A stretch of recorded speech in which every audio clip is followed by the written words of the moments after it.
That's my quick comment. नमस्कार, मैं हूं Rakhi Jain. Let's my quick comment में आपका स्वागत है। राजस्थान के रेगिस्तान में खड़ा एक सपना, 13 साल का इंतजार और उद्घाटन से ठीक पहले लगी आग। पचपदरा रिफाइनरी, जिसे पश्चिमी राजस्थान की आर्थिक तस्वीर बदलने वाला प्रोजेक्ट माना जा रहा था, अब फिर सवालों के घेरे में है। क्या ये सिर्फ एक तकनीकी हादसा है या फिर लंबे समय से चली आ रही देरी, लागत बढ़ोतरी और प्रबंधन की चुनौतियों का परिणाम? 20 अप्रैल की दोपहर जब सब कुछ उद्घाटन के लिए तैयार बताया जा रहा था, उसी वक्त क्रूड डिस्टिलेशन यूनिट यानी सीडीयू में आग लग गई। ये वही यूनिट है जहां कच्चे तेल को प्रोसेस कर पेट्रोल, डीजल और दूसरे उत्पादों में बदला जाता है, यानी रिफाइनरी का दिल। और जब दिल में आग लगे तो असर सिर्फ मशीनों पर नहीं, पूरे प्रोजेक्ट की विश्वसनीयता पर पड़ता है। इस हादसे ने एक बार फिर उस लंबी कहानी को सामने ला दिया है जो 2004 में मंगला ऑयल फील्ड की खोज से शुरू हुई थी। 2013 में शिलान्यास हुआ। तब उम्मीद थी कि 2017-18 तक रिफाइनरी चालू हो जाएगी, लेकिन उसके बाद राजनीति, नीतिगत बदलाव, रिव्यू और फिर कोविड जैसी चुनौतियों ने इस प्रोजेक्ट को बार बार रोका। सरकारें बदली, प्राथमिकताएं बदली, लेकिन रिफाइनरी का काम लगातार खिंचता रहा। एक दौर में इसे रिव्यू और रीनेगोशिएशन में डाल दिया गया, तो दूसरे दौर में तकनीकी बदलाव और मंजूरियों में देरी हुई। कोविड ने तो काम लगभग ठप ही कर दिया, और अब जब ये प्रोजेक्ट अपने अंतिम चरण में था, करीब 92% पूरा, तभी यह हादसा हो गया। लागत की कहानी भी कम दिलचस्प नहीं है। जो प्रोजेक्ट 37,000 करोड़ रुपए से शुरू हुआ था, वो अब करीब 80,000 करोड़ तक पहुंच चुका है, यानी दोगुने से भी ज्यादा। और अब इस आग के बाद ये लागत और बढ़ सकती है, क्योंकि रिपेयरिंग, रीइंस्टॉलेशन और देरी का सीधा असर खर्च पर पड़ता है।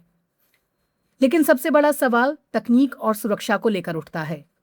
दावा किया गया था कि इस रिफाइनरी में दुनिया की बेहतरीन टेक्नोलॉजी, इक्विपमेंट्स और इंजीनियर्स का इस्तेमाल हो रहा है। फिर उद्घाटन से ठीक पहले ऐसी घटना कैसे हो गई? क्या ट्रायल रन में कोई खामी रह गई थी?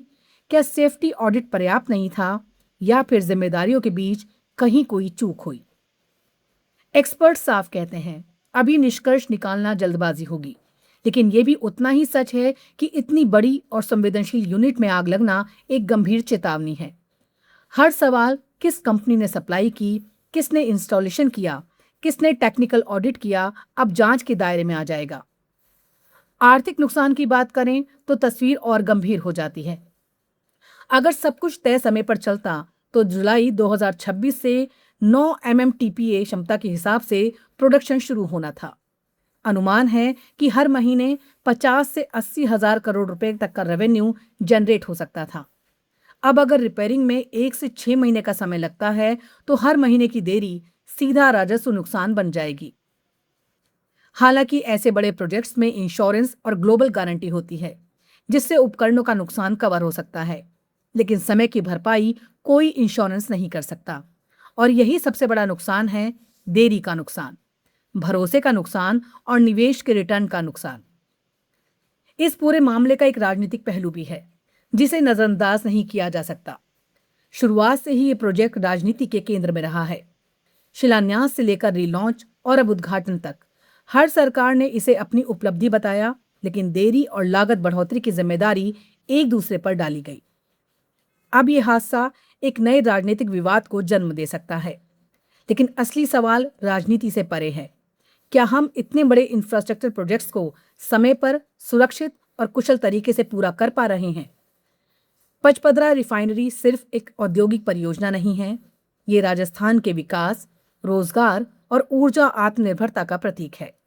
ऐसे में हर देरी और हर हादसा सिर्फ एक तकनीकी समस्या नहीं, बल्कि एक बड़े आर्थिक और सामाजिक प्रभाव का संकेत है। 13 साल का इंतजार, दोगुनी लागत और अब उद्घाटन से ठीक पहले लगी आग। पचपदरा रिफाइनरी की कहानी सिर्फ एक प्रोजेक्ट की नहीं, बल्कि उस सिस्टम की भी है जो बड़े सपनों को हकीकत में बदलने की कोशिश करता है। लेकिन सवाल अब ये नहीं है कि आग कैसे लगी, सवाल ये है कि क्या हम इससे सीख लेकर आगे बढ़ेंगे, क्योंकि जब विकास के सपने जलते हैं तो उनका धुआं सिर्फ आसमान में नहीं, भरोसे में भी दिखता है। क्विक कमेंट में फिलहाल इतना ही। जुड़े रहिए लेट्स माइक के साथ। नमस्कार। आप सुन रहे थे let's mike more than radio. Follow कीजिए हमें हमारे सोशल मीडिया प्लेटफॉर्म्स पर।